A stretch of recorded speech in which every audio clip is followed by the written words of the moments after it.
మకర రాశి వారు ఉత్తరాషాఢ నక్షత్రం 2, 3, 4 పాదములు, శ్రవణ నక్షత్రం మరియు ధనిష్ట 1, 2 పాదాలకు జన్మించిన మీరు మకర రాశి వారిగా పరిగణించబడుతున్నారు. ఈ విశ్వావసునామ సంవత్సర శుభాశుభ ఫలితాలు ఎలా ఉన్నాయి చూద్దాం. ఈ సంవత్సరం ప్రారంభం మరియు కార్తీక మార్గశిరం ఎందు ద్వితీయ శని ఒకటిచే ధన వ్యయము, తేజోహాని, అకాల కలహములు కలిగే అవకాశాలు, స్వజన విరోధములు, పాప చింతన కలిగే అవకాశాలు కనబడుతున్నాయి. కానీ ఒక శుభం ఏమంటే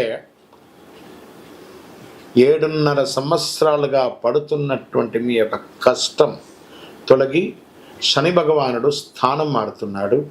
కంప్లీట్గా 0.5% అనేది తొలగిపోతుంది మకర రాశి వారికి. మిగిలిన సమయం అంతా తృతీయ సరిగా ఆ ఒక్క 2 నెలలు మాత్రమే ఇబ్బందిగా ఉన్నా మిగతా ఆ సంవత్సరం అంతా కూడాను తృతీయ శనిగా ఏళ్నాడు శని తొలగటచే చాలా వరకు అనుకూలం. కాలం రుణ విముక్తి, భూగృహ యోగం,